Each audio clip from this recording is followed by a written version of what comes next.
Hello, impromptu video, because there's some movie news I wanted to talk about. First of all, we got a Zelda movie announced, so I want to talk about that.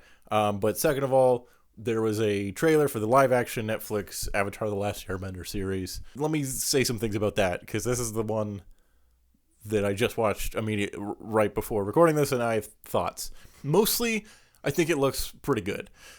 It's obviously doing a lot to be very faithful to the original series, which is appreciated. It's also like becoming more and more apparent how fucking awful the M. Night Shyamalan movie was, and just getting everything wrong just across the board. Like, it's really cool to see the characters look like the characters from the show, for example. That's already a pretty good first step. And, we see a lot of locations and set pieces from the show in this trailer that look like the places and things from the show, so from the original show. So that's all good. I like the look of the cast. I think they all look pretty good. We got Kim's Convenience as Uncle Iroh. So, like, you got me. I like him. He's great. That's a perfect casting. I'm on board for him already. When we get into some of the visual effects, I think for the most part they look really, really good, especially for a TV show. But there was a couple moments towards the end that took me out of it a bit. Number one, Appa looks not perfect. I think he looks okay. And then we saw Momo, and it just did not work for me at all. I'm sure he looks a million times better from The Last Airbender Momo, which I don't remember, but I'm just assuming that looked bad.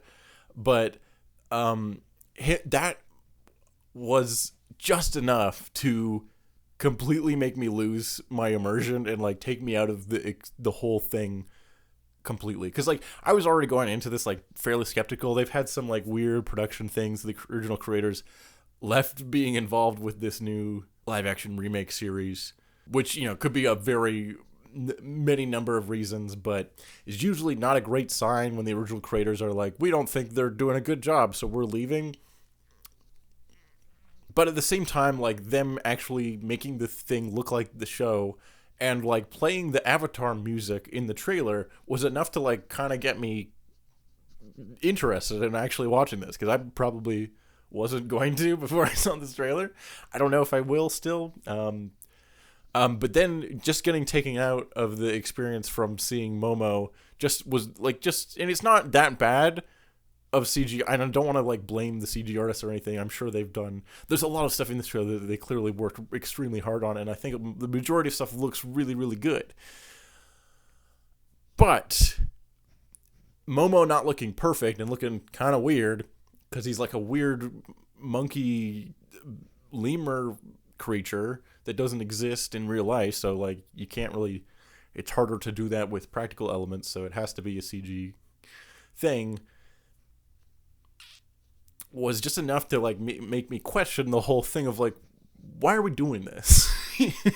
Because seeing things that I recognize is kind of fun, but then I remember I could just go watch the show again. I have the whole show on DVD. I don't need to watch another version of the show I like already. I can just watch the show I like. It's the same thing we've gotten with many, many live action remakes of things. And remakes in general, it's what's the point? Hello Future Me has talked about this kind of thing a little bit.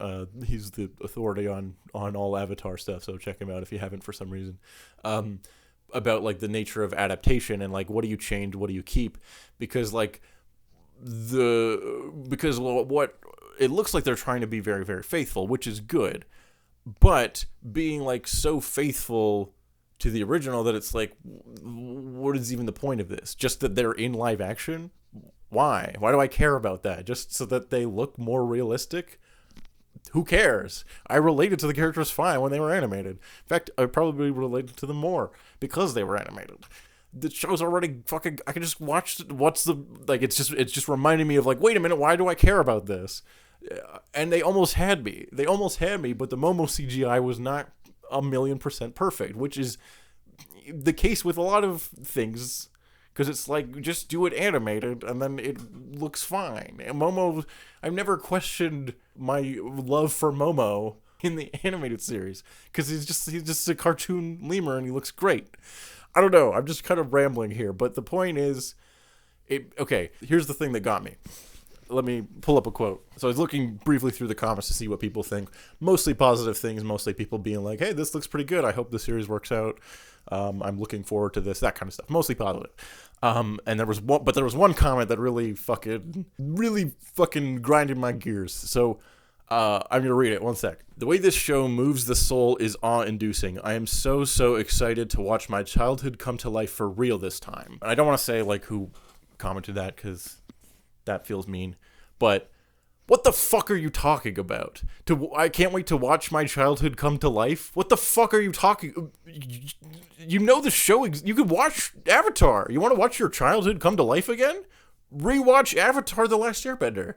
It holds up. It's fucking great. What the fuck are you talking about? Like, this will be a somehow transcendent experience because there'll be people, real people this time instead of cartoons? What the fuck are you talking about? I thought we were over this shit. I thought Invincible fixed America and was like, oh right, adults are allowed to enjoy cartoons and they can be good and compelling. What the fuck are you talking about?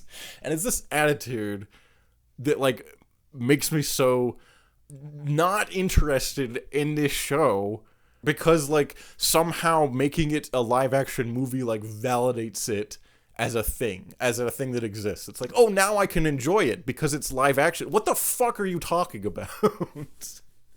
And like they're also obviously referring to like, oh man, we could have got this in the movie version that came out and was fucking awful but didn't. And this is like redemption for that. I understand that side of what they're saying, but it's like, it's just the like, for some reason, North America hates cartoons. Just hates them. They can't be for anyone but little babies. And then it's like, what are you talking about? What do you mean? It's so stupid. And then like they keep making stuff in live action because they keep doing this with like Disney movies and shit. And like, I know the One Piece thing just came out. I haven't seen One Piece or the new show or read it, so I don't have any authority on that. But people seem to like the new One Piece live action thing, so that's good. I prefer more good things come out. I'm just like, it's just like the attitude of like, we really don't have any other ideas of just like, can we get something? Can we get more Avatar that isn't just the same Avatar again? Because I can already rewatch the same Avatar again. I can just do that. Like, I'm just fucking rambling. I don't even know if I'm making any sense here. But I just really fucking hate that this is somehow like transcending the original show, that making it live action makes it feel more like justified and more like, oh, it comes to life more. What the fuck are you talking? How does the original show not come to life when you watch it? What the fuck are you, unless you haven't rewatched it since you were a kid? Maybe that's maybe that's it. Maybe they didn't, it's on Netflix, I think. You could just go read, like, what are you talking about? Okay. The point is, I think it looks good. I hope it is good. I don't want it to be bad. I'd rather if there's going to be one, I'd rather it be good. But it's like, so what? Like, because all the stuff that I liked in this trailer was just like stuff that is in the show already. So I could just go back and watch the show. Like, because the whole time, even if I do end up kind of enjoying it, I'm just going to be comparing it to the original thing and being like, oh, this is good. This is just like the original, or this is like, oh, not as good, or maybe this is a little like I'm just gonna be doing that instead of just watching a thing, where I could just go watch the original show and just watch a thing and enjoy it. Can we get more new things? I guess that's my point. I don't know. I'm tired. Completely changing gears. We also got just the announcement that there's going to be a live action Legend of Zelda movie. I don't have as like angry a take on this as I do with the Avatar show. The news is basically just that they're gonna make it. It's going to be live action, so that's interesting. Producer Avi Arad is attached. Famously hated producer of all the Spider-Man movies, including the bad ones. Usually attributed for a lot of the like dumb decisions that they've made with some of those bad movies, but has also produced some very successful movies and some good ones even. That's neither here nor there. And then the director of the Maze Runner movies is directing it.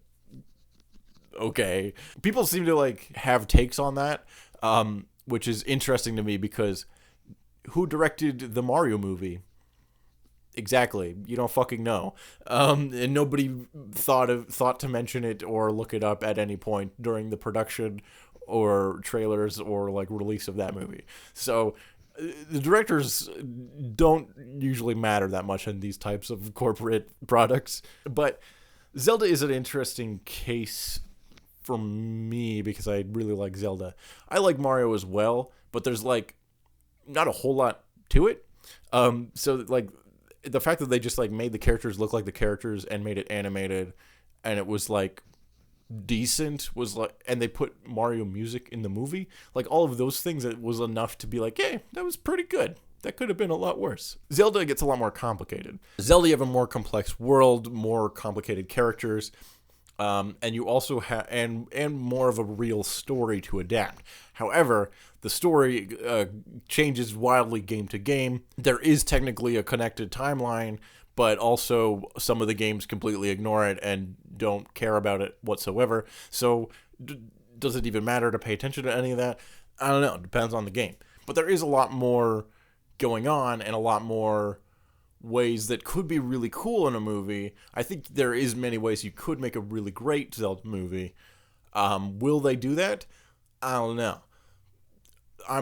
I'm checking off highly skeptical for this one. First of all, it not being animated is like, I feel like your first mistake.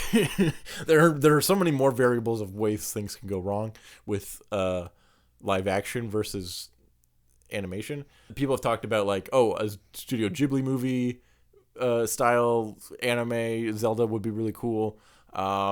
Agree. The one I just thought of was that Sony Pictures is producing this, which is funny because of course Sony and Nintendo hate each other. But that made me think for a second. Oh, if this was animated, we could have got a Zelda movie that looks like Spider-Verse, which would have been really fucking cool. Oh well, live action still could work, but it would be very tricky, and you'd need the right creative vision to make it work. Like for example, if like Guillermo del Toro was directing, I'd be like, yes, 1,000,000%, yes, I could see it already. That's a perfect 10 out of 10 choice to direct. So I don't know what they're gonna do is like completely up in the air at this point, but I have thoughts of things that I would at least like to see and things that I would like hope they do. First of all, I think they should keep Link as a silent protagonist. I think he should not talk the whole movie. In Breath of the Wild, they kind of hint at why he doesn't talk a little bit. It's basically an exaggerated form of the like strong silent type sort of thing. And like technically Link does kind of talk in the games, but we just don't hear him talk. And in Breath of the Wild, they like sort of kind of hint at maybe there's some amount of like PTSD or trauma there. That's why he doesn't talk. It's very like not focused on at all. You could do something with that and make that more of something. But more specifically, I just think that would be a much more interesting challenge, like from a filmmaking perspective, is to have a main character who doesn't talk. In fact, they used to make movies all the time where nobody talked at all. And they were just called movies because talking movies didn't exist yet. So like, you could just do that. Like, and film is a visual medium. So you can, if you're creative, you can tell a story without dialogue. It's entirely possible to do. Now, to tell a story where one character doesn't speak and the rest do, that could be a little trickier. But I definitely think you can find a way to do it. A couple of examples I would like to cite. The Shaun the Sheep movie that came out like a few years ago, that was entirely silent with no dialogue, and it works. You just can follow the story. The episode of BoJack Horseman that's entirely silent. There you go. There's another good example. The like first half hour or so of Wall-E. Yes, technically Wall-E and Eva both say Wall-E and Eva, but that's basically it. Other than that, it's like mostly a silent movie for that chunk of it. And there's like a little bit of exposition here or there, but like the main characters barely say anything, and you can follow it. Wall-E continues to say barely anything the rest of the movie, and he's incredibly likable. Here's a weird pull. There's an episode of Only Murders in the Building, the Steve Martin Short, Selena Gomez show, where it's from the perspective of the side character who's deaf. And so there's no spoken dialogue the entire episode. Actually, there might be a little bit where him and his dad are speaking in sign language, and his dad, I think, is also speaking. There might be a little bit of that. But for the most part, it's like pretty much all silent. And we see a lot of the other characters too, and we see them communicating through body language and social cues and other methods than just spoken dialogue. So it's entirely possible to tell a story visually with the medium of film and have a character that doesn't speak. Or you could just be like, fuck it, he's deaf.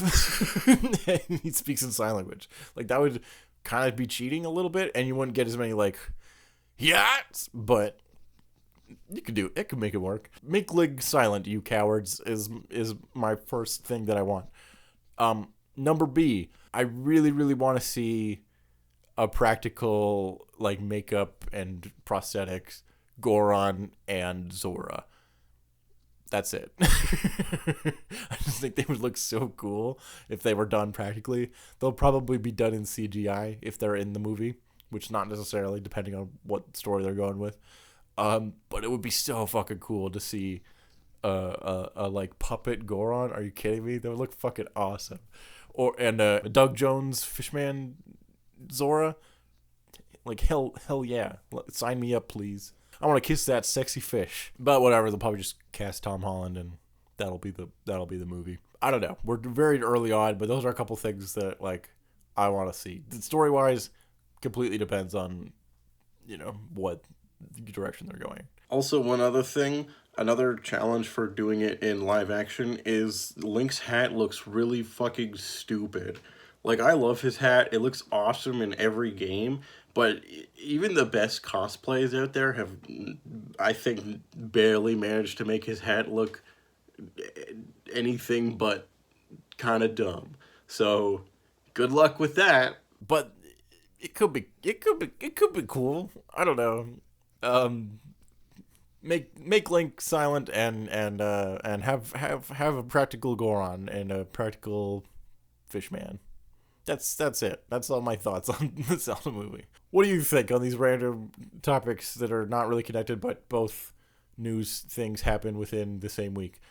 Are you excited for the new Avatar show? Do you care about it? Are you interested in the Zelda movie starring Tom Holland? Let me know in the comments. New Titans video Monday. See you then.